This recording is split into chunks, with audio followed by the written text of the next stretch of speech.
আসসালামু আলাইকুম। বাংলাদেশের বেশিরভাগ শিক্ষা প্রতিষ্ঠানেরই নিজস্ব ওয়েবসাইট নেই। নিজস্ব ওয়েবসাইট না থাকার কারণে আপনি কিন্তু সহজে ওই প্রতিষ্ঠান সম্পর্কে জানতে পারেন না। আপনাকে দ্বারস্থ হতে হয় বিভিন্ন ওয়েবসাইটের অথবা বিভিন্ন জনের। তো এখন থেকে এই সমস্যার সমাধান করতে যাচ্ছে মাওসি বা মাধ্যমিক উচ্চশিক্ষা অধিদপ্তর। ইতিমধ্যে মাধ্যমিক উচ্চশিক্ষা অধিদপ্তর থেকে চিঠি পাঠানো হয়েছে সকল শিক্ষা প্রতিষ্ঠান প্রধানদের কাছে, যেন তারা 31 জুলাইয়ের মধ্যে একটা ওয়েবসাইট তৈরি করে bangladesh.gov.bd এইটাতে মানে তাদের যে ম্যানেজমেন্ট সিস্টেম আছে ওটাতে জমা দেওয়ার জন্য এবং নিয়মিত আপডেট রাখার জন্য।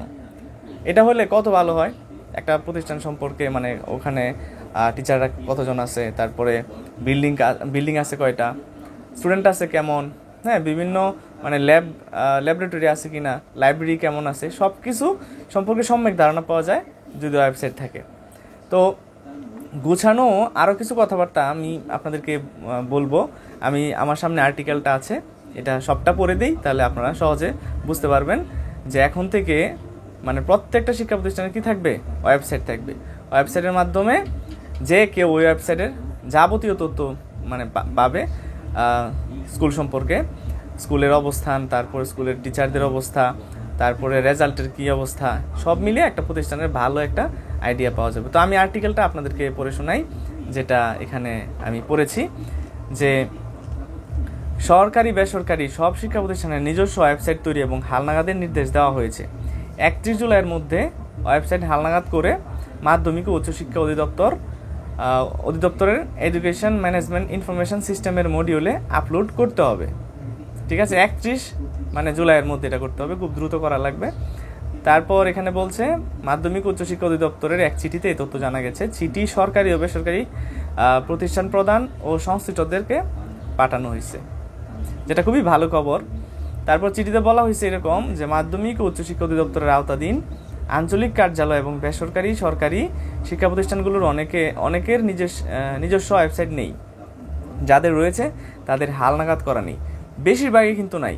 বাংলাদেশের শিক্ষা প্রতিষ্ঠানের বা শিক্ষা মানে রিলেটেড যে প্রতিষ্ঠানগুলো আছে এগুলোর বেশিরভাগেরই কি নাই, নিজস্ব ওয়েবসাইট নাই। ওয়েবসাইট যাদের আছে তাদের ওয়েবসাইটে গেলেও কোনো তথ্য পাওয়া যায় না, মানে ফাঁকা, এমনি জাস্ট খালি বানায় রাখছে।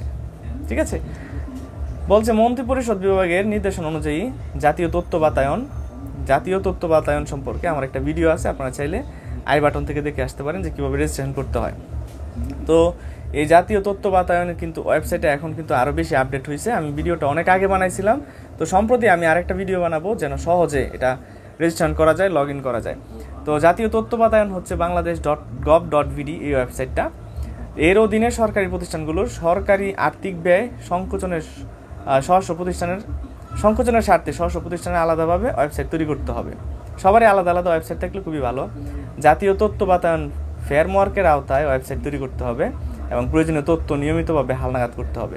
এখন কী কী তথ্য এটা আমি আপনাদেরকে বলে দিই। যেসব তথ্য আপলোড বা আপডেট করতে হবে, প্রতিষ্ঠানগুলোর ওয়েবসাইটে প্রতিষ্ঠান পরিচিতি থাকবে, প্রতিষ্ঠানের পাঠদানের অনুমতি ও স্বীকৃতি, শ্রেণী ও লিঙ্গভিত্তিক শিক্ষার্থী তথ্য থাকবে, শ্রেণীভিত্তিক অনুমোদিত শাখার তথ্য থাকবে, পাঠদান সংক্রান্ত তথ্য থাকবে, যেমন শিক্ষক শিক্ষিকার নাম সহ পূর্ণাঙ্গ রুটিন, পাঠ্যসূচি এবং বিবিধ নোটিশ থাকতে হবে। এছাড়া এমপিও প্রতিষ্ঠানের মোবাইল নম্বর সহ যোগাযোগের ঠিকানা, তথ্য সেবা কেন্দ্রের ঠিকানা ও মোবাইল নম্বর, অভিযোগ নিষ্পত্তি কর্মকর্তার ঠিকানা, মোবাইল নম্বর, প্রতিষ্ঠান প্রধান সহ সব শিক্ষক কর্মচারীর তথ্য ব্যবস্থাপনা কমিটির তথ্য হালনাগাদ রাখতে হবে, যেটা খুবই ভালো হবে সবার জন্য।